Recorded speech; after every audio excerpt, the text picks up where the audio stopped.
today we are going to discuss about the taxonomical aids, which is the fourth and the last part of this chapter. If you haven't watched my previous videos, then please do watch it. I'll provide the link in the description. So let's start. Now, what is taxonomical aids? What is the need for that? You know very well. We need them in forestry, we need them in agriculture, we need this information in every aspect of our life. We just for the sake of convenience, we do classification, right? In the 7 categories that I mentioned in my previous videos, like kingdom, phylum, class, order, family, genera, species. You know very well, right? Now, for every taxonomical study, we need to have a particular source, right? For plant or animal specimen. So that source कहाँ से मिलेगा? That source we'll be getting through the preservation of plant and animal specimens, right? So biologists have discovered several ways of preserving, of conserving those plant and animal species for future reference and for a more convenient way of studying taxonomy. Fine. So here we go. First one is herbarium. Herbarium is just a collection of dried specimens of plant species, not just preserved. The specimens are dried first, they are pressed on the sheets, and then they are kept for future reference as preserved as it is, right? So तो उसमें क्या होगा? Basically एक sheet होगी और sheet के side में, जब बीच में आपने प्रिजर्व कर दिया अपना स्पेसिमेन, और शीट के साइड में you will be provided with what? The scientific name of that plant, local और botanical name, and the name of collector जिसने कलेक्ट किया, प्लेस ऑफ कलेक्शन जहां से कलेक्ट किया, and date of collection, right? So ये information you have to, like you necessarily have to give it in the side mention box. Okay, so जब आपने वो कर दिया, आपने ड्राई कर लिया, आपने प्रिजर्व कर दिया, उस शीट को देन आप सिस्टमैटिकली अरेंज करके उसके अंदर रखोगे, and then that will be preserved in the herbarium library for future reference. तो अगर किसी को भी चाहिए होगा तो वो सिस्टमैटिकली वहां से ले लेगा. ठीक है. So ये herbarium हो गया, which also serves as a quick referral system for taxonomical studies. So it's a very quick method जहाँ पे आप dried specimens को आप easily देख सकते हो और उसकी property study कर सकते हो. Next आता है botanical gardens. As the name suggests, related with the plant specimens only, just like the herbarium. But what is the difference between these two?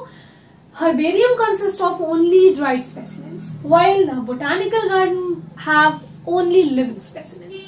So that is the biggest difference. So here also in botanical gardens also you will be provided with the family of this plant, botanical or scientific name, and the name and place of collection. That is not necessary, but you will be necessarily provided with the scientific name, the local name, and the family. Okay. So in botanical garden, usually there are 3 main or major botanical gardens all over the world. So the largest one is in Kew, England. Next one, Indian Botanical Garden in Havra, Kolkata, and the National Botanical Research Institute in Lucknow. So these 3 you have to remember, because they are very important. ठीक है. तो आपको याद रखना है कि कौन सा ओवरऑल द वर्ल्ड का पूछ रहे हैं या इंडियन बोटानिकल गार्डन पूछ रहे हैं. ठीक है. तो ये 3 नाम आपको याद होने चाहिए. नेक्स्ट, म्यूजियम्स क्या है? They serve as a reference for basically for institutes, educational institutes, research institutes, so in schools, colleges, you will be seeing it. ठीक है. तो यहाँ पे ऑब्वियसली तो आपको देखने को बहुत इजीली मिल जाएंगे. कहीं पे छोटे होंगे, कहीं पे बड़े होंगे, कहीं पे कम स्पेसिमेंस होंगे, कहीं पे ज्यादा स्पेसिमेंस होंगे, depending on the need, but आप देख सकते हो इजीली. सो म्यूजियम्स में क्या होगा? Now there is no distinction of plant and animal.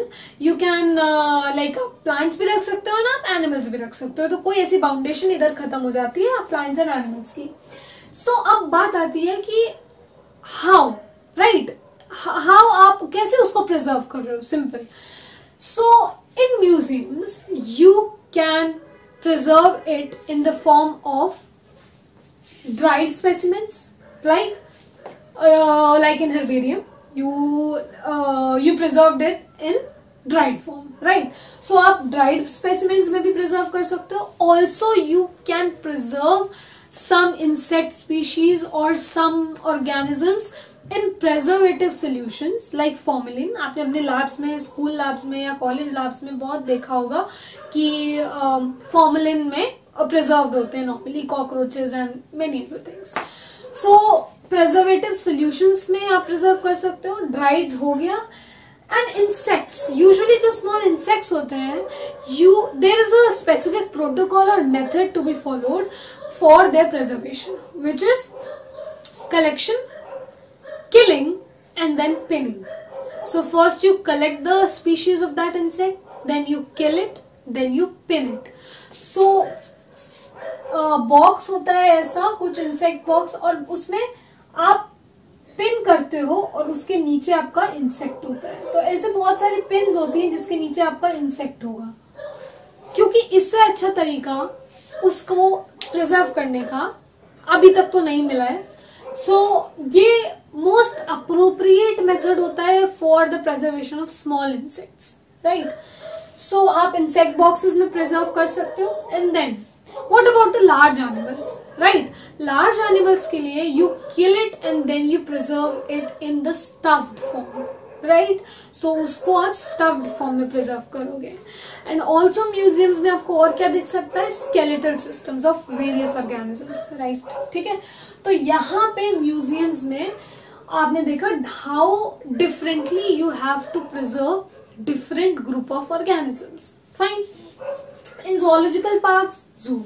So zoo में they are mainly concerned with only animals normally, but you can see the plants also there. But mainly, as the name suggests, zoo. So only animals. So here, what is the difference? Here you try to provide that particular animal, the same environment, the same natural environment or habitat in which that organism prefers to live. Fine. So आप उसको ऐसा feel कराते हो that आप उसको उसकी habitat नहीं छीन रहे हो, वो उसी habitat में रह रहा है. ठीक है. And ये क्यों important होता है zoological parks? Because here you can study their behavioral pattern, their feeding pattern, their reproductive pattern, right? तो जो चीजें आप normally नहीं देख सकते हो वो आप यहाँ देख सकते हो. ठीक है.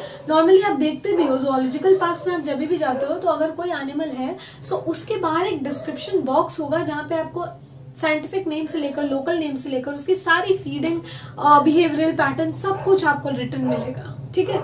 सो जूलॉजिकल पार्क्स में मेन पॉइंट क्या आता है कि आप उसको नेचुरल हैबिटेट में रखने की कोशिश करते हो, अंडर प्रोटेक्टेड एनवायरनमेंट रखते हो, वहां पे उसको प्रेडेशन का यूजुअली डर नहीं होता है. थर्ड, आप उसको ह्यूमन केयर इनॉर्मस अमाउंट में देते हो जो कि नॉर्मली नहीं मिलती है नेचुरली. ठीक है. तो ये मेन पॉइंट्स आते हैं जो कि डिफर करते हैं, डिस्टिंग्विश करते हैं zoological parks from the other aids, taxonomical aids. ठीक है.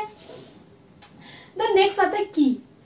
This is a kind of like this is very different from above four which you have studied till now. So key is basically analytical in nature. So they are just a pair of statements which are opposite in nature, like pair of contrasting statements or characters you will be given, and you have to accept one and reject the other one, and you have to move forward by doing so in each and every step. In each step you will be provided with two statements which is known as couplet, the pair of contrasting characters. You have to accept one and reject the other one and move forward. Then all again couplet, accept one, reject the other. So like you will be heading towards your destination by choosing one and rejecting the other one, right? So these statements or this aid, taxonomical aid, is based on the similarities and dissimilarities basically. Fine. And this contrasting characters का जो pair मैंने बोला that is known as couplet. जिसमें से individual जो उसका statement है, each couplet is comprised of 2 individual leads. Fine. So one single statement is lead and the one pair is known as couplet. Fine. So this is key, which is analytical in nature. ठीक है. So ये तो basically main taxonomical aids थे. कुछ recorded descriptions भी हैं हमारे पास, which is flora, manual, monograph and catalog. Flora consists of the actual index of the plant species present in a particular area. Like you have to study its habitat and distribution in a particular area, तो आप flora को देखोगे. ठीक है. Manual में हम क्या देखते हैं कि किसी भी number of species, name of species आपको देखना है किसी भी पर्टिकुलर एरिया में, आपको जानना है कितनी नंबर ऑफ स्पीशीज है और उनका क्या नाम है, तो आप मैनुअल देखोगे. ठीक है. मोनोग्राफ में आप सिर्फ और सिर्फ एक पर्टिकुलर टेक्सॉन के बारे में ही पढ़ सकते हो यूजुअली. ठीक है. Right. Catalogue is like alphabetical arrangement होता है. अगर आप प्लांट स्पीशीज स्टडी करो तो उसमें अल्फाबेटिकली अरेंज्ड होता है, तो आपको जो चाहिए आप अल्फाबेटिकली ढूंढ कर निकाल सकते हो. तो ये भी कुछ छोटे मोटे टेक्सोनॉमिकल एड्स हैं, बट जिनका आपको डेफिनेशन ऑब्वियसली याद रखनी है. बहुत बार पूछी जाती है flora, manual and monograph mainly, और ये तो इम्पोर्टेंट है ही. तो मैंने हर्बेरियम बताया. Herbarium, botanical gardens, these are concerned with only plant. Then museum, zoological parks, mainly concerned with animals but plants also. whereas key analytical in nature. So over and all, these all are termed as taxonomical aids, which are somehow helping us out to just determining more specifically or more accurately about a particular organism.